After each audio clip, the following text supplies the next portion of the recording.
Hi, I'm Tim. Welcome to Watchbox, and thanks for logging on. If you love this watch, email me, tmosso@thewatchbox.com. Your purchase and pricing email question line for buying this or any watch you see on any Watchbox platform. Please reach out to me directly.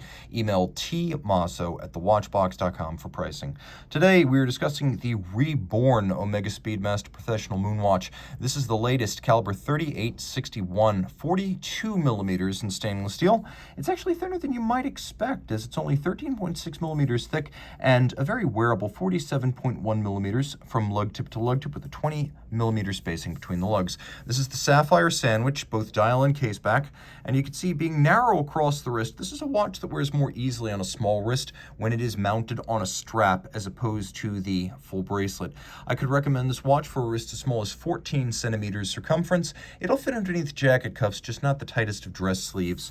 The watch must have seemed gigantic back in the late 1960s when it flew with the Apollo missions to the moon. And I have to say, even today, it's a good size, no longer huge. It's somewhere between oversized and standard. It's a very legible, practical tool-style watch with a great wrist presence.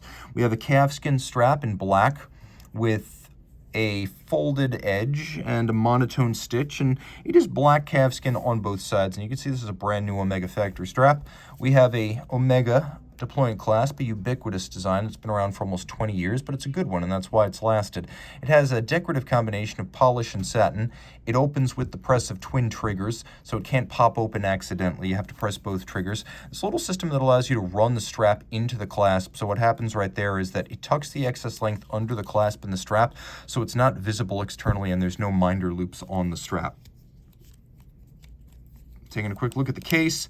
Do I really have to remind you of lyre-style lugs? They're beveled inward, they're beveled outward. We've known them since the early 60s on Speedmasters and Seamasters alike, but they retain their beauty as they add complexity to this utility watch's case shape. We have polish on the outer bezel. We have polish on the outer bevel.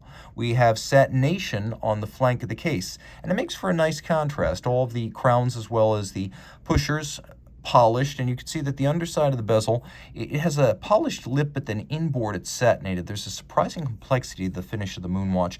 We have sheer guards for the crown and pushers. That's been a feature since the Professional series watches debuted in about 1964. A few changes have been made from the previous Moonwatch. We have a tachymeter, which can be used to gauge the speed of an object, such as a car over a kilometer, but its calibration design has changed a little bit. It's still base 500, but little references to the past, like diagonal dot 70s and dot over 90 are present.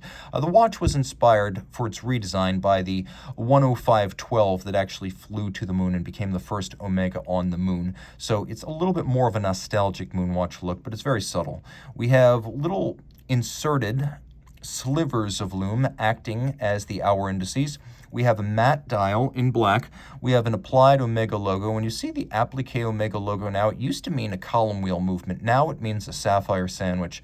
And of course, being matte black with dished registers, it's very easy to read. You get white varnished hands for a handsome contrast when it's light out. And then we have plenty of lume. As you can see, the watch is well lumed, including the chronograph seconds hand, and the index at 12 makes it easy to get your bearings. Flipping the watch over, it's 50 meters water resistant with a push-down crown, which I don't recommend for swimming, but I know through Robert Jan Brouwer, who's a genuine scholar of Speedmasters, that Omega told him 50 meters is sufficient to swim with the Moonwatch. I guess just put it on a water-resistant band. Now on the reverse side, you see Omega had the good taste to put all of the advertising where you don't have to see it.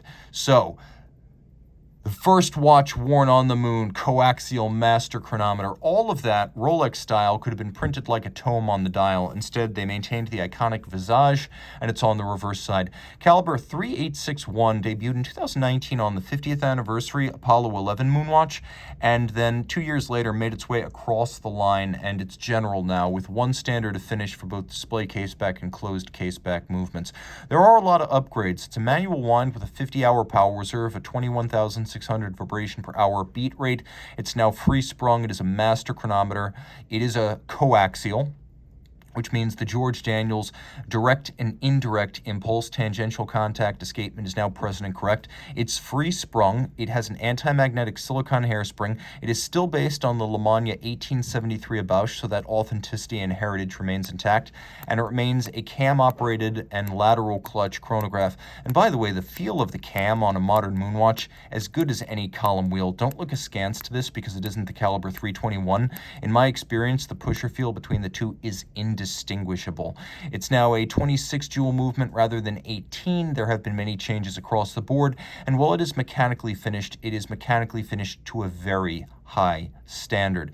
It also features a refinement that hasn't been well advertised and was not previously present on Lemania-based Moonwatches. You can see it has a hacking seconds function, which is great.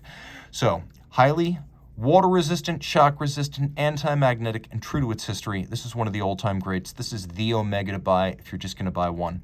Reach out to Team Mosso at thewatchbox.com for purchase and pricing details.